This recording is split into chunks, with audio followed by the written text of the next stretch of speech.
Hi, happy Tuesday. I am Meredith. I am here with our message for the 26th of March, 2024, day after the lunar eclipse in Libra. How was that for you? Uh, and you don't need to rush to answer that. I got a feeling it's going to take a while for answers to show up. We'll be in August and thinking, you know, this feels like eclipse energy. I almost guarantee it. Anyway, let's tune into today. What's happening according to the cards? And thank you, by the way, for your beautiful emails. I got several of them. And yes, I am passing on your good wishes and blessings to my friend Janet, who created the Soul Power deck. Glad you liked it. We're going to have another one today, by the way. And our first card today, again, this is a repeat, and this deck had quite a shuffle, by the way. It's the Nine of Cups, back again. I love that energy, and I so enjoy the artwork on this card. Look at that wild, free-spirited, wild abandon type of energy here. It's fantastic. This is all of our dreams coming true, our wishes being fulfilled. And this, I feel compelled to remind you, is not whimsical. This takes commitment and dedication to your self-relationship. You cannot create the kind of lifestyle that is embodied by what you see here on this card without making a huge investment in yourself, which is something that we talk about frequently here. And it's kind of the prime directive of this channel. How's your relationship with yourself? Because we talk about it all the time. Without this great foundation, we don't really cultivate quality relationship till we've got one with ourselves. And we're looking at an artistic representation of what it feels like in our heart space to plant seeds of manifestation and then watch them bloom, watch everything come to life because of the way we express the love, the light that we are, by allowing that to overflow into our waking consciousness for ourselves.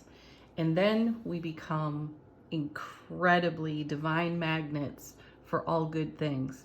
And I'm not saying that there isn't a fly in the ointment from time to time. We all know it, we all experience it, and it creates great contrast for us to draw new perspectives from. Let's see what the Nine of Cups is spilling into. Holy wow, the Sun. Happiest card in tarot. If ever you needed a card to confirm that your dreams, goals, wishes, intentions, manifestations are growing in a very hearty way on the vine, spilling out onto your foundation, the Sun is going to brilliantly clarify that for you. That yes, that's really happening. And the Sun is the tippity top, happiest card there ever is or will be in tarot. That's it. So you have strength, vitality, vibrancy, fertility, inspiration. I mean, look at these cards. Look at the body postures of the characters on the cards. Right? Doesn't that remind you of what it's like to feel, witness, know a dream come to life within you? Yes, it looks a bit like this, doesn't it? It feels that way too. Next, two cards. Whoa, well, hey, I did say every now and then there's some fly in the ointment, and there's the Three of Swords. I would really enjoy sharing a way to enjoy this card. I know, it looks a bit like Hell on Wheels, and usually feels that way too. It speaks to pain, loss, and sorrow of the past. It's right smack in the middle of the reading. I'm glad that it's got a buddy so we can see how it's clarified or how it is interacting in the energy atmosphere of the day? What is it stirring? But before I get to that, take a look at what's in front of it. You've got that Nine of Cups and the beautiful sun. The sun is going to negate or neutralize, kind of like aces do, any challenging energies off that Three of Swords. So forgiven, maybe not forgotten, is the feeling I get off this Three of Swords. And this could be an opportunity for, you know, the overflow of these first two cards to be a Ho'oponopono moment for you. You know, consider it. There may be something you're ready to let go of in light of all this love and light over here. And it may be some old familiar story. Might be a little fresh too. It may be some old and or fresh story that has been picked up by your ego and is circling like a vulture thought in your world. And it has the potential to undermine your success unless or until you give it some unconditional love, care, compassion, and kindness.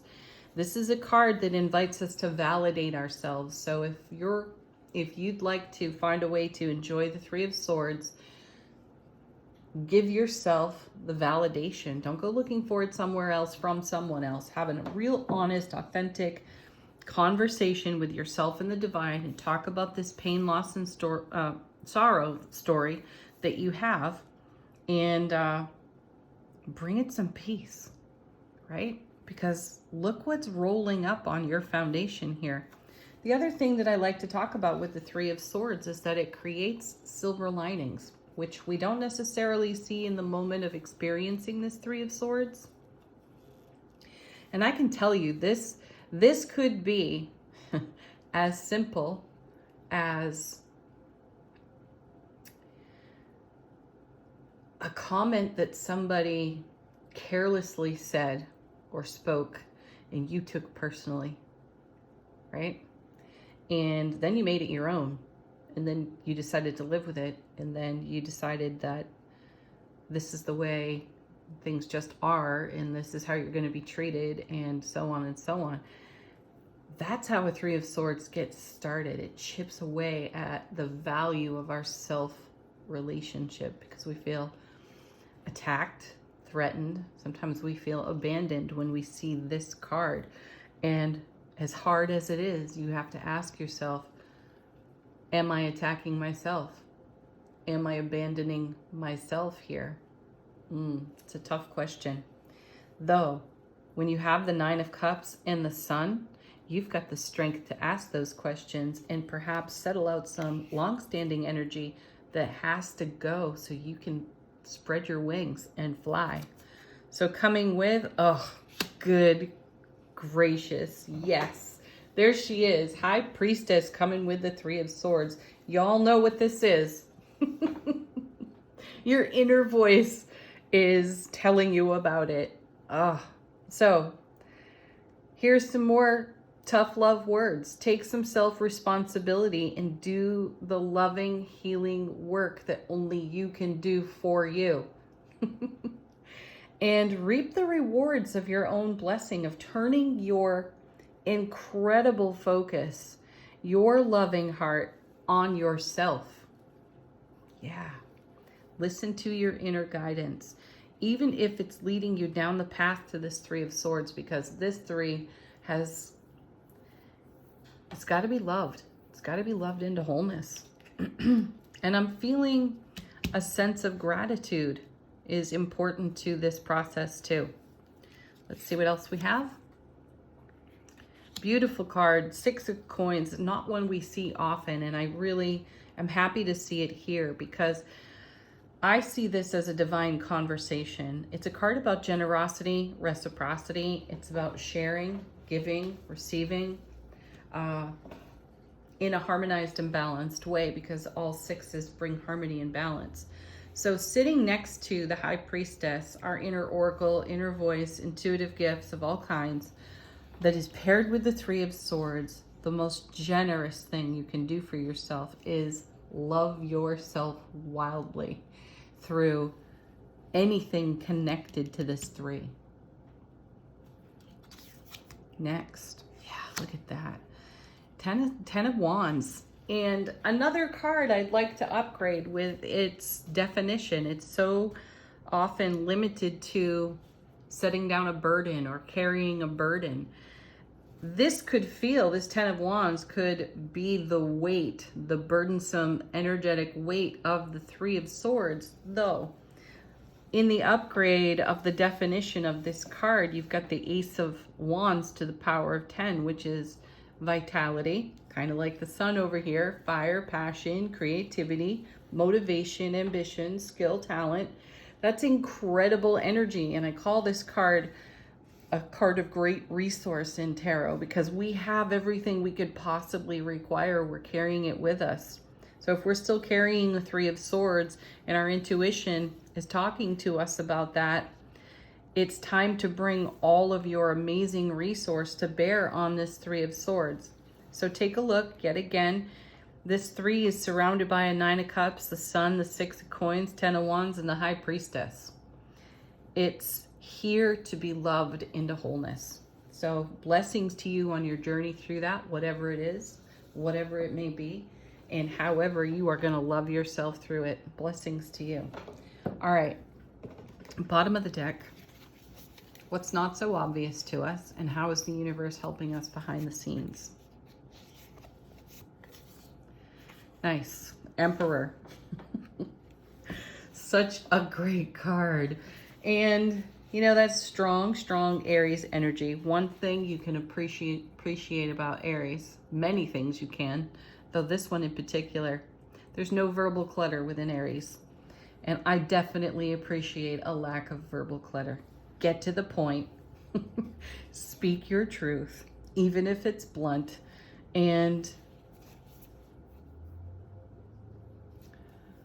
get into your self-sovereignty and your authenticity, and don't hide. Show up like an emperor in the face of this Three of Swords and bring harmony and balance through your tremendous resource so that you can live in peacefulness, wholeness, and in this wild, free-spirited energy over here on the first 2 cards. Next, we have 7 of Cups. Another card we don't see very often. 7s, you gotta love them. They're all about heaven touching earth within us. And this is a card I often call spoiled for choice. We have a lot of options.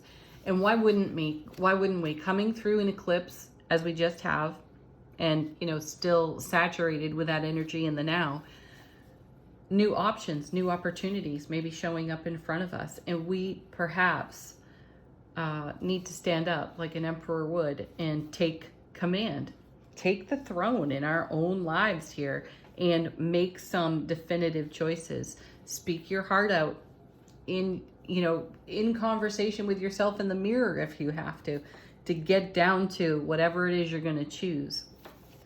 What's the next best, highest, greatest potential for you? Go for it. And if this Three of Swords has been holding you back, it's definitely in your greatest interest to bring peace to that situation, because you're going to be met the way you show up. Hello, 2 of Cups. Beautiful card. One of my favorites in tarot. This could be seen as another 9 of Cups.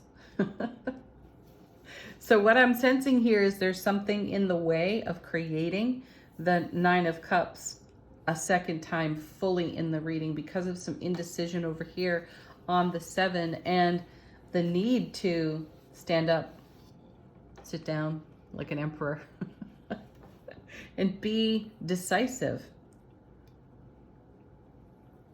The 2 of Cups is a message about an ever deepening and expanding bond.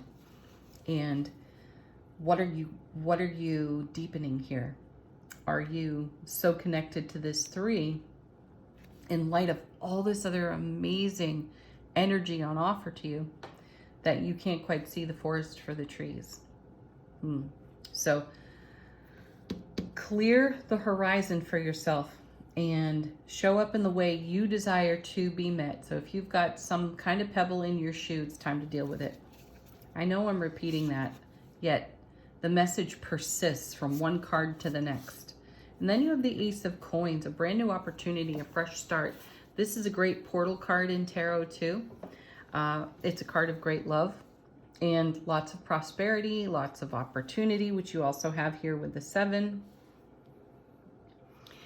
I also sense here that this 2 could get subtracted from this 7 and become the 5 of Cups, which is another card of pain, loss, and sorrow in an emotional realm that has surfaced and again requires attention. So bring your 9 of Cups, your Ace of Coins, the Sun, all of it to whatever situation is kind of whispering to you out of the ego. And put 10 swords in that. Be the master. Get up, walk on, reinvent yourself. All right. Angel Answers. Great deck for your questions, queries, confirmations. You put it to the deck while I shuffle. Let them be an answer for you.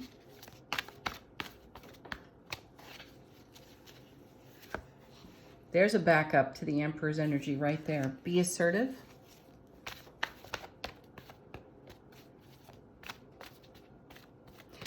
And what does assertive really mean? So often we hear that word and we think bitchy or bullish, right? I don't think so. I think this is about being a good advocate. Be a great advocate for yourself. You matter. Emphatically, yes. Whoa, cards on the floor. Within the next few weeks, this is something that's going to pass over a period of measured time. It's not an overnight deal. Card on the floor is opportunity. So you have a grace period, a window of opportunity here to take care of your 3 of Swords because you're all about making big, happy changes. Good for you.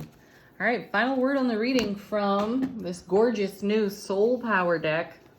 Wink, wink. How is our soulful presence or soulful power whispering to our waking consciousness? Excellent. We have, oh my goodness, gratitude.